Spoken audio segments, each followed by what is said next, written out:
Hey everyone, welcome back. Today I am showing you exactly how to use Gemini gems to build your own custom AI assistants. If you have ever used custom GPTs, this process will feel very familiar, so let's get right into it. First, you need to head over to the web app. While you can use your gems on both mobile and web, you can only create and edit them at gemini.google.com. Look at your side panel and click on Gem Manager, which is the icon that looks like a little jewel.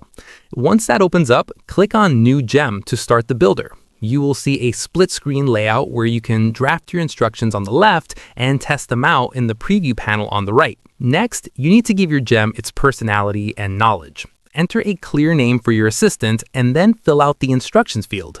You don't need to be a pro prompt engineer here. Just describe what you want the gem to do, like be my technical coding tutor or help me write YouTube scripts.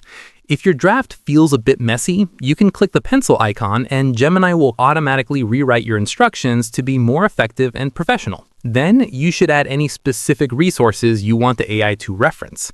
Click the Add Files icon to upload things like your brand style guide, past project notes, or even images. This gives your gem a unique brain that standard AI doesn't have. As you add these, use the preview panel to ask it questions. If the responses aren't quite right, keep refining your instructions until the AI is giving you exactly the tone and accuracy you need. Finally, just hit Save to add it to your collection. Your new gem will now live in your side panel right next to the standard Gemini chat.